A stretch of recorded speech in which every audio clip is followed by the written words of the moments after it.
Daily English context. Meeting your partner's parents for the first time and everything goes wrong. You're sitting across the table from your partner's parents for the very first time. You're wearing your best clothes and you really want them to love you. But then, your hand hits a glass of red wine. It shatters everywhere. What do you actually say? Your mind goes completely blank. Do you apologize? Do you run away? Don't panic. By the end of this video, you'll know the exact English phrases to save the dinner, fix the mess, and actually make them like you even more. Oh, no. I'm so sorry, Mrs. Miller. I've completely ruined your beautiful white tablecloth. Let me get a towel. I can fix this.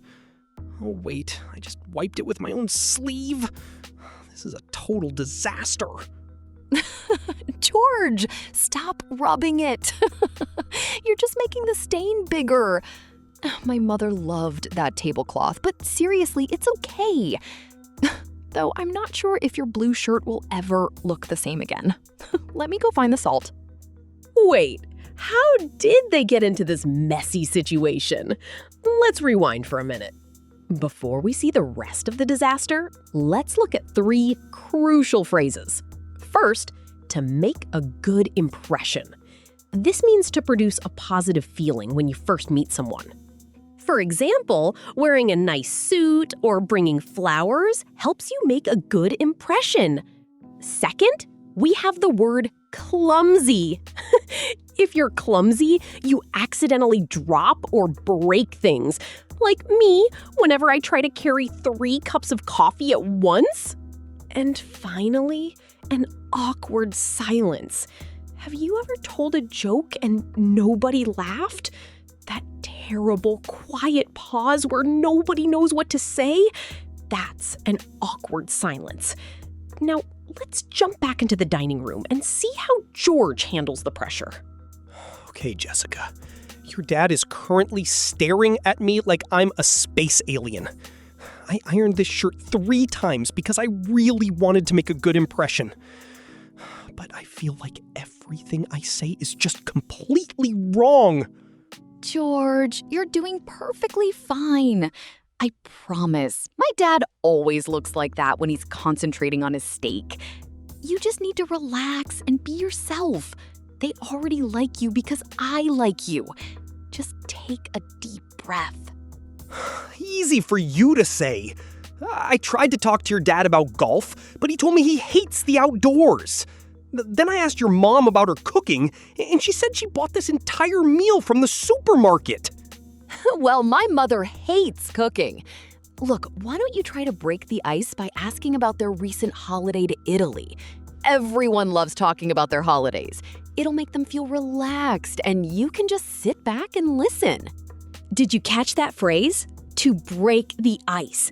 Jessica wants George to say something friendly to make everyone feel more comfortable. It's the perfect strategy when you meet new people. Let's see if George can successfully break the ice. Okay, Italy. That's a safe topic. So, Mr. Miller, Jessica told me you went to Rome.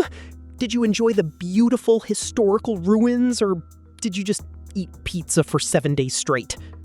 Oh, you didn't like the food? George, my dad got severe food poisoning in Rome. He spent the entire week in the hotel bathroom. Now there's a massive awkward silence at the table, and he's just glaring at his mashed potatoes. Change the subject, quickly. Oh, brilliant. I've just reminded him of the worst week of his life. I need to drink some water before I say anything else. Where's my glass? Let me just carefully reach across this very expensive-looking gravy boat to grab it. Oh no, the wine! I'm so clumsy. I can't believe I just knocked my full glass of red wine all over the white tablecloth. In your dad's lap. I'm so sorry, Mr. Miller. Let me grab a napkin. Oh my goodness! Dad, don't move. I'll get a towel. George, please stop trying to wipe his trousers with the bread basket. You're just crumbling bread into the wine puddle. Just step back for a second. It's okay. Mr. Miller, I'm so sorry. I'm not usually this clumsy, I swear. I was just trying to be engaging, but I'm actually a very boring person. Wait, no, I meant nervous. I'm a nervous person, not a boring person. Did you just tell my father that you're deeply boring? George, I think the panic is destroying your English vocabulary. Just take a deep breath. My dad is secretly smiling, I promise. He actually spilled soup on my mother's dress when they first met. Wait, really? He spilled soup on her? Oh, thank goodness. Mr. Miller, please forgive me. Everything I just said was a complete misunderstanding.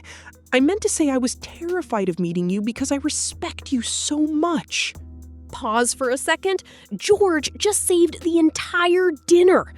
Could you say what George just said in that stressful situation? Explaining a misunderstanding is the best way to fix a social mistake. Let's see how the parents react to his apology. See? My dad's laughing now. You finally managed to break the ice, George.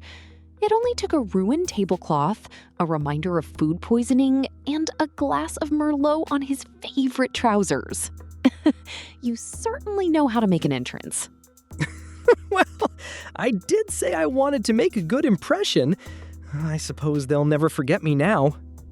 I really am sorry about the mess, though. Next time we come over for dinner, I promise I'll wear a plastic raincoat.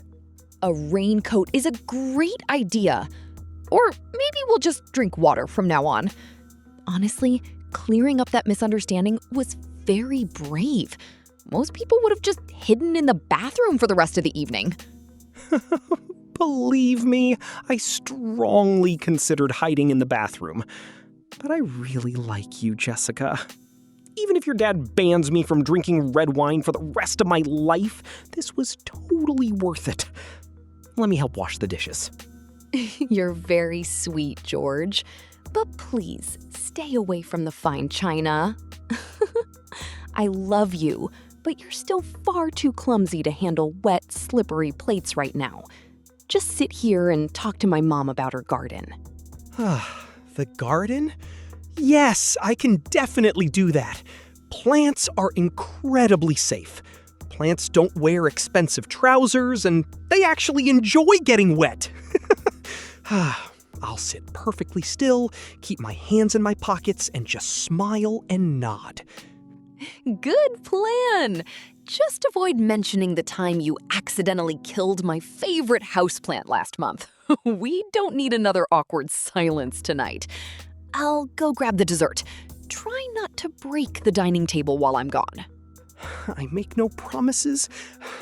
Wow, meeting the parents is an extreme sport. I feel like I just ran a marathon while juggling crystal glasses. But I think I survived. Mostly. Assuming the dessert isn't hot soup. But wait! Just when George thought he was completely safe, Jessica's mother walked in with a massive, wobbly chocolate cake. Do you think George can survive dessert without another disaster? Let's find out how this unforgettable evening finally ends. Oh, wow, Mrs. Miller, that chocolate cake looks absolutely incredible. Please, put it down on the table, far away from me. Actually, maybe just leave it in the kitchen and slide a piece under the door. It's safer that way. Dad's laughing again. George, you're a natural comedian tonight. You know, despite the wine and the ruined trousers, I think you actually did make a good impression. They really appreciate that you can laugh at yourself. That's the best news I have heard all night. To be honest, I think the wine spill was exactly what we needed to break the ice. Though my dry cleaning bill is going to be absolutely massive this week. I'll pay for the dry cleaning. It's the least I can do after watching you panic and clean the table with a piece of bread. Seriously, George, thank you for trying so hard tonight. It means a lot to me. You're very welcome, Jessica. I would do it all again for you. Now, could you please hand me a fork? A plastic fork, if you have one. I'm terrified of dropping a metal one and somehow setting the curtains on fire. Here's your fork, George. Just eat your chocolate cake very slowly. We survived the worst part. No more awkward silences, no more misunderstandings. Just you, me, and a very tense evening that we will laugh about for years. Yes, we'll definitely laugh about it. Tomorrow. Right now, I just want to finish this delicious cake, go home, and sleep for 14 hours. Meeting parents is officially the hardest thing I have ever done in my life. Well, you passed the test. Barely, but you passed. Next week, we're visiting my grandmother. Don't worry, she only drinks white wine, so the stains will be much easier to hide when you inevitably knock the glass over. What a brilliant recovery! George survived, and you learned some fantastic vocabulary. He wanted to make a good impression, but he was a bit clumsy. He created an awkward silence, but he cleared up the misunderstanding and finally managed to break the ice. Now it's your turn. Which phrase will you use first? A, to make a good impression, B, clumsy, or C, to break the ice? Drop your answer in the comments. Please like and subscribe. It helps me create more lessons for you. Thank you for watching.